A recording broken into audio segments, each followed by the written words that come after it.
We come to this album, which looks like a typo that you would make on Microsoft Word while you're trying to busily write a essay that you did not study for because you were too busy hanging out with your friends and getting drunk because you just went to college. Woo, that was a good one.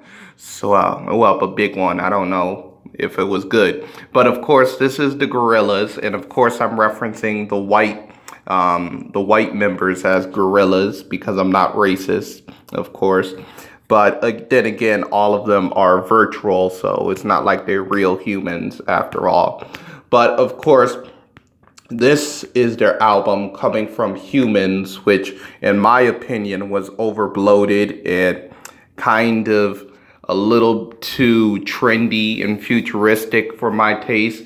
So, of course, they came and they cut out most of the bulk and left this album. Now, of course, Gorillaz is the love child of one of the best lead singers of the band, Blur, who, of course, was pretty much Kings, and I think was pretty much better than Oasis, in my personal opinion. Had more versatile songs and tracks, while Oasis just pretty much was a musical Oasis that just mixed heavy guitar with lighter lyrics, just in my personal opinion, and even lighter sung vocals. But of course, they came out with this track, and I love the Gorillaz how they heavily mix the whole idea of rock, electro music, and of course, hip hop. And I kind of wish they go back to recording with old school artists, like maybe even Rakim. I would like to see a Rakim Gorillaz feature one day in the future, to tell you the truth. Now, I'm not going to lie. I think that the lyrics first got me stumped and kind of made me think that this was a bunch of meaningless niceties over pretty cool beats. But then I went deeper and I looked at the titles like Tran, and since it's Pride Month, I was thinking, maybe this was a reference to transsexuals, maybe. And looking deeper in the lyrics, I kind of think that they're actually referencing the upstairs lounge attacks, which kind of happened in the 1970s, where a gay bar was burned alive and a bunch of gay people was burned alive. That's kind of what I think, as in Tran reference being burned down in effigies, which of course you would have both, being that the bar burned alive and kind of killed a bunch of people. Not only that, but the tracks on this album kind of reminds me of disco and funk, which was heavily influenced by the gay culture of 1970s. So yeah, that's something. And also, on the first track, he referenced being the lonely twin who's left-handed, which left-handedness was seen as a sign of being gay or being radical. So that's something. And of course, only 10% of people in this world are left-handers.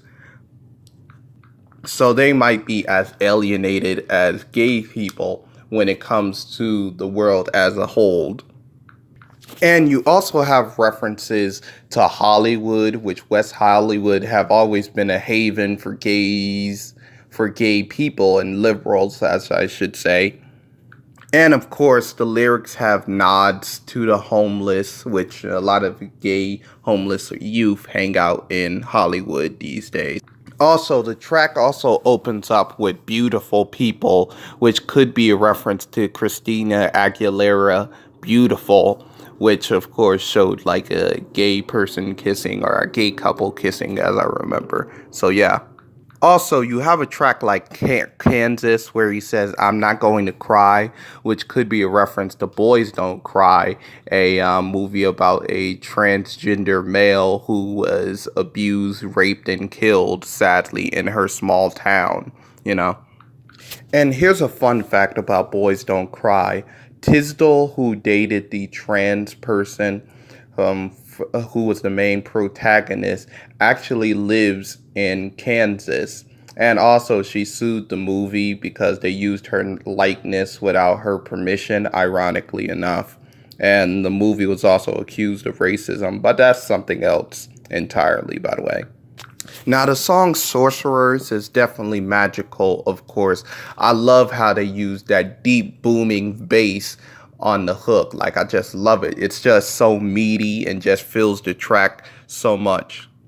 Idaho, I'm personally a fan of it. I love the reference to Tinsel Down, which is another way to say Hollywood, which was a previous track on the whole album. I thought that was cool. And I love the whole dreamy, kind of folky vibe of the whole track. I thought it was pretty cool how they did that, of course.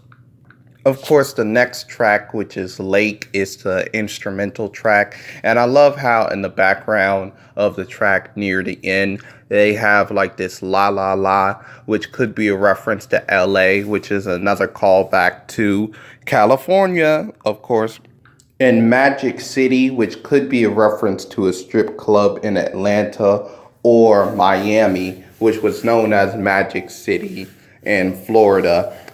It's a pretty cool track, to tell you the truth. And it goes along with the themes of just naming places throughout the whole album. The beat from Firefly, low key, reminds me of Ariana Grande's whole song, Dangerous Woman, how they have that whole, how just the beat is constructed, which is kind of ironic because she had a concert in Britain where, of course, terrorists attacked, which kind of reminds me or makes me wonder how come Britain wasn't named in these various places that they're naming throughout the whole album. I thought that was pretty cool. Thought that was pretty weird. I mean, near the end of the track, like the end of the album, I thought that they got a little bit too lazy. I mean, there's distance when performance to show how isolated you are from the world, and they're just